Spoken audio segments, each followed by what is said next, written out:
Well, good morning, everyone. Happy Tuesday. I hope everybody is ready for an absolutely amazing day. The sun is out.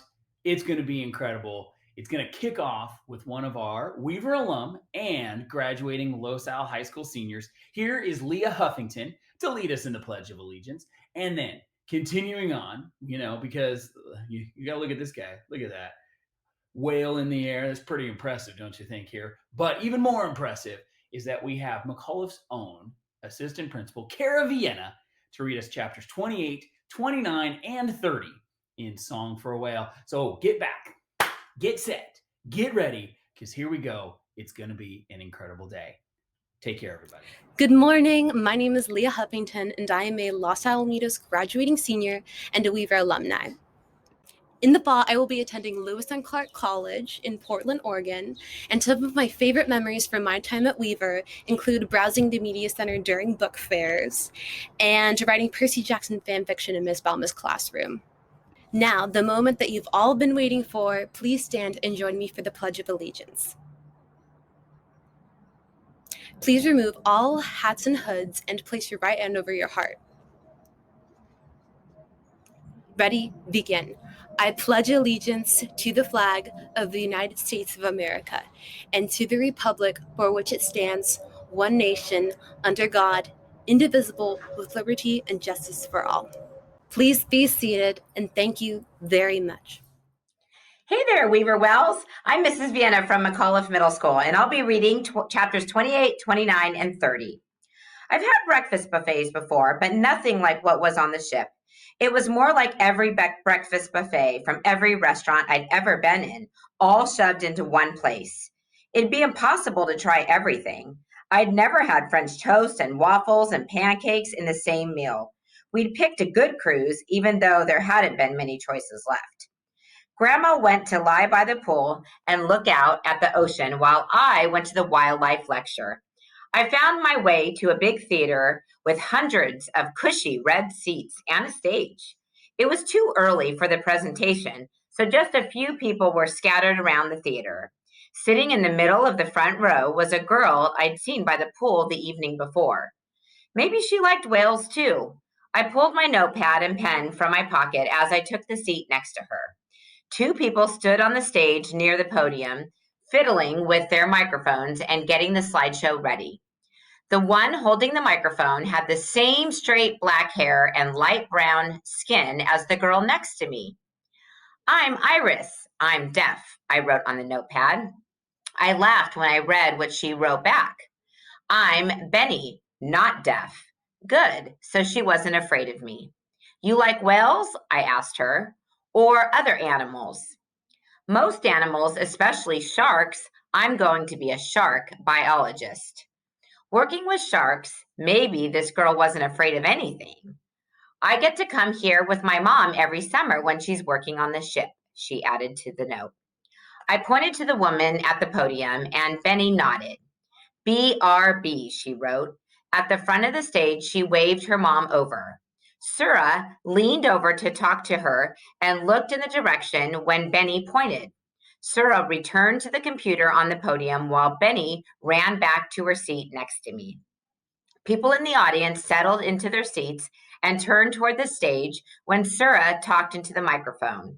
Since we were so close to the front of the theater, I could see her mouth and catch some of what she said. It seemed like Sura was looking at me while she talked, and she held the microphone low enough that it didn't hide her mouth. Benny must have told her that I was deaf. That morning, Grandma said that she should have requested sign language interpreters for us, but everything happened so fast that she didn't think of it until we left. I hadn't thought of it at all, since I didn't know interpreters ever worked on cruises. Soon the lights dimmed for the PowerPoint presentation. A spotlight stayed on Sura as she narrated over the slideshow, but with all the pictures and video clips, the next on the screen, I could follow along without watching her. And text on the screen, sorry about that. With all the pictures and video clips and text on the screen, I could follow along without watching her. Alaska sure had a lot of wildlife. I thought we'd never get to the whales. It was interesting stuff, I had to admit. Black bears weren't as scary as I thought. They pretty much leave you alone. You just have to stay out of their way and make some noise when you're in their area so you won't startle them once they see you. Grizzly bears are a different story. You wouldn't want to come face to face with them whether or not they were expecting you. After looking at a picture of bald eagles, mountain goats, seals, and sea lions, I nudged Benny and wrote on the notepad, "Any whales?" "Whales are last," she answered.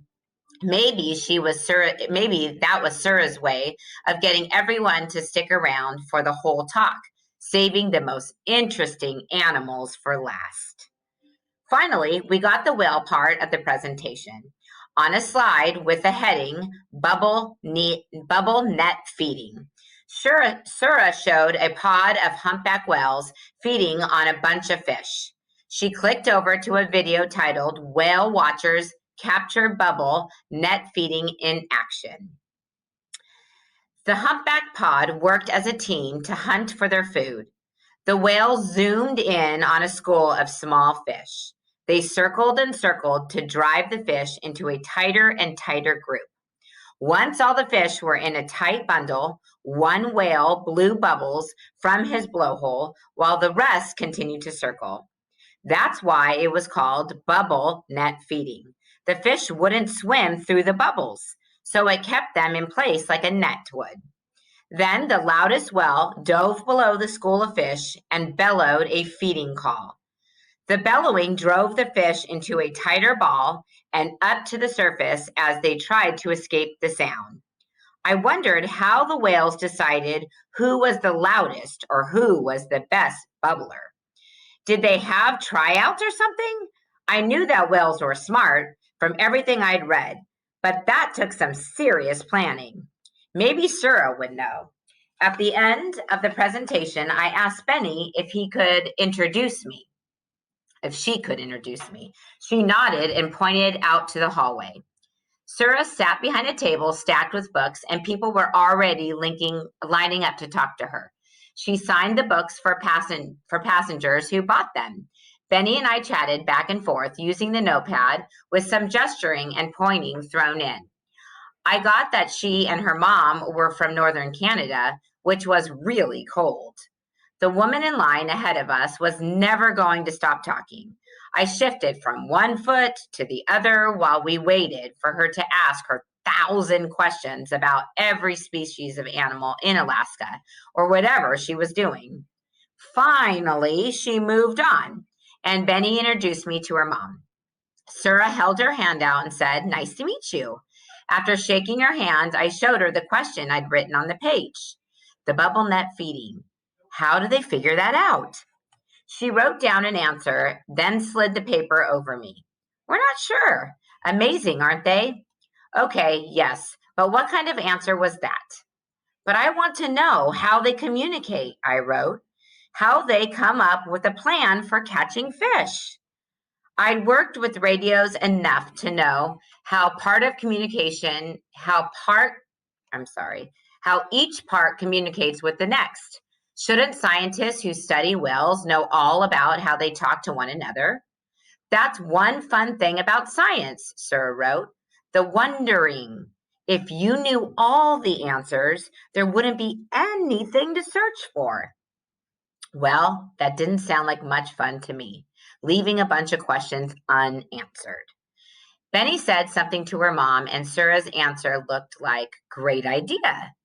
She turned a page in the notepad and wrote, "Tomorrow I'll be announcing whale sightings from the bridge.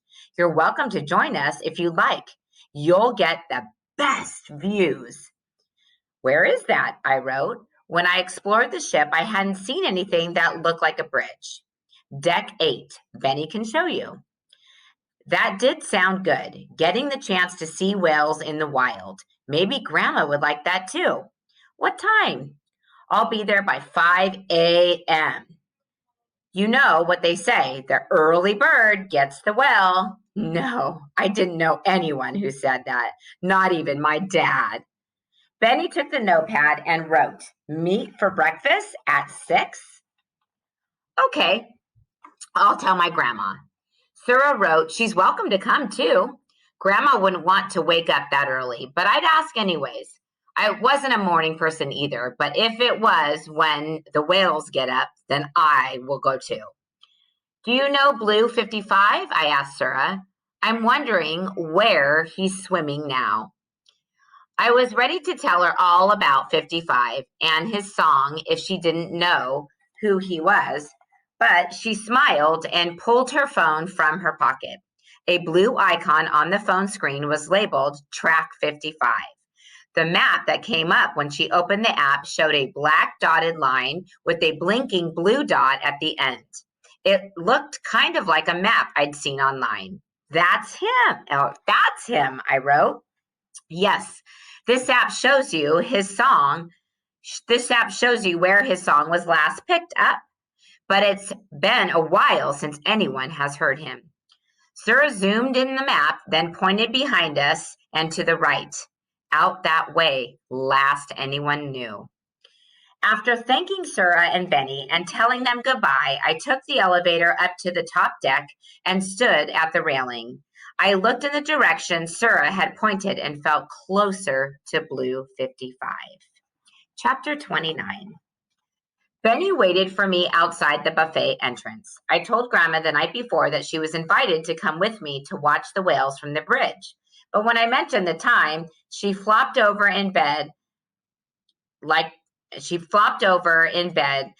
just the thought of waking up so early was enough to knock her out.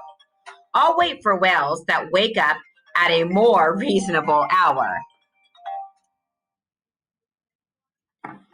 Benny led me through the dining area, and I shrugged as a way of asking, where are we going? She pointed toward the back of the room and gave a thumbs up.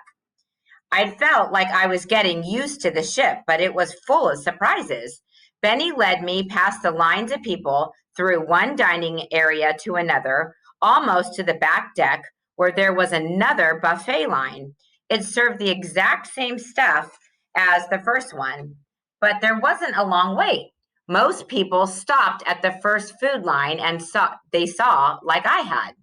We took our salmon eggs Benedict and banana waffles to an outdoor table with a view of the ocean around us. I sent my notepad and pen between us, and Benny handed me a rolled up navy blue scarf from her coat pocket. I pointed to myself and mouthed, "For me?" She nodded and pointed to me too, then rubbed her arms and pretended to shiver. True, I had been cold, but I didn't know it was that obvious. Even with my coat zipped all the way up last night, the wind chilled my neck and upper chest. Thanks, I signed. I tied the scarf around my neck, and Benny stood up to show me how to tuck it under my collar of my coat. Big difference. She wrote on the notepad, I thought you might want to borrow a scarf since it didn't seem like you had one. You're out of school already? Benny had told me the night before that her parents homeschooled her, then boat schooled her when her mom worked on the cruise ships.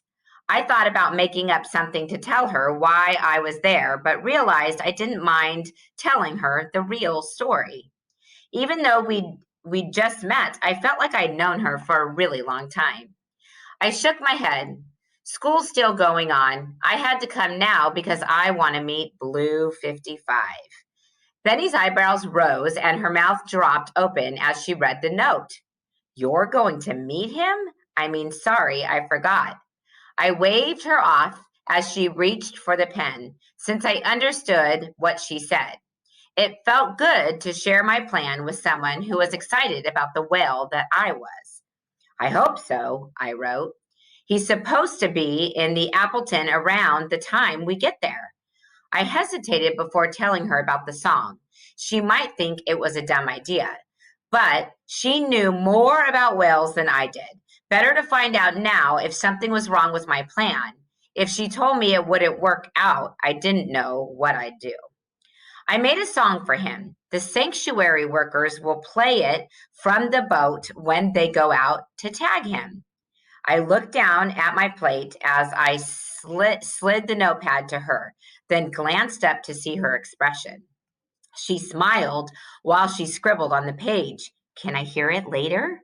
Sure. I took the last bite of my waffle and smiled back at her. Benny knew more about whales than I did, and she liked my plan. Maybe it really would work.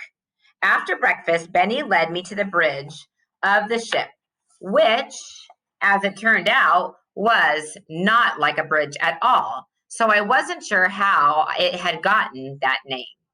It was a giant room that took up the middle of the deck 8. Floor to ceiling, windows wrapped around the room, giving us a view in all directions.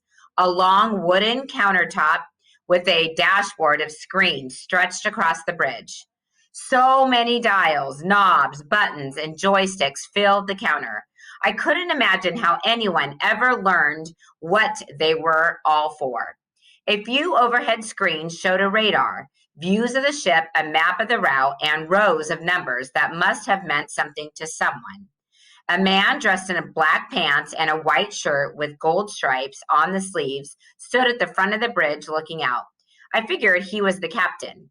A couple of the other crew members sat in black leather chairs at the controls.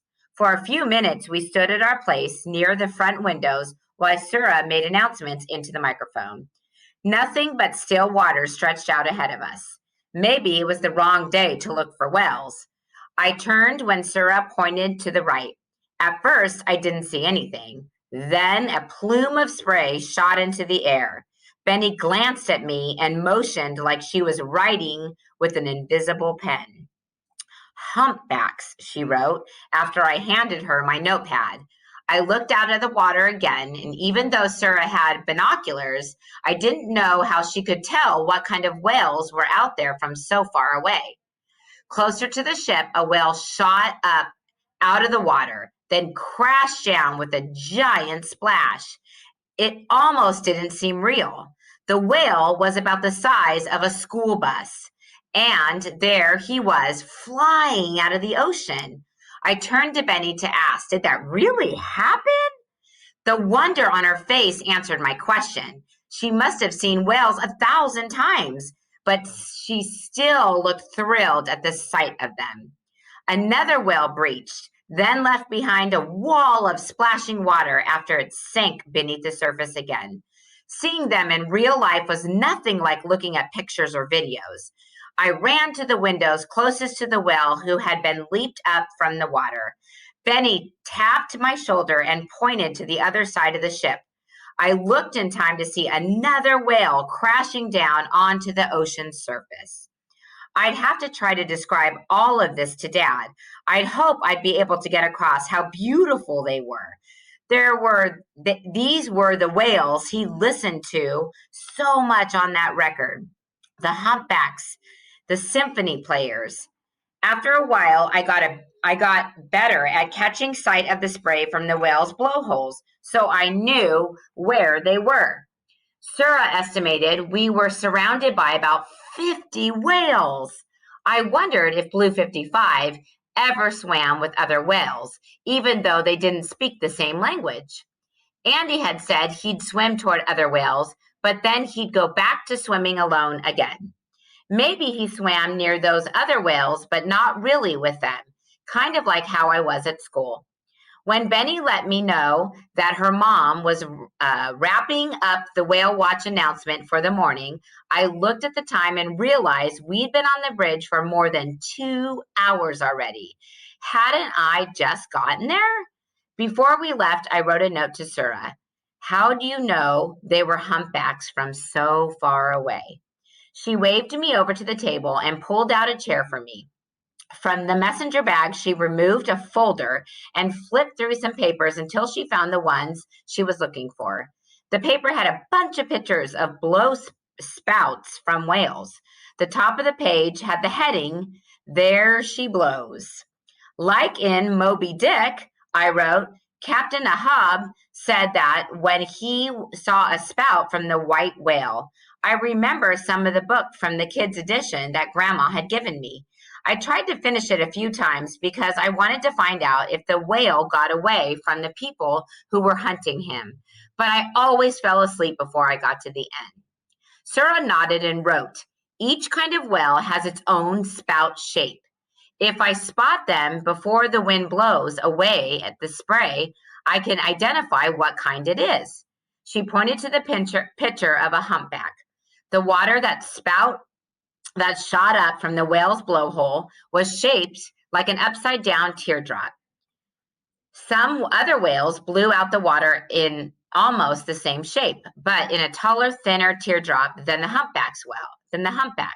Gray and white whales blew double spouts of water in the shape of a heart.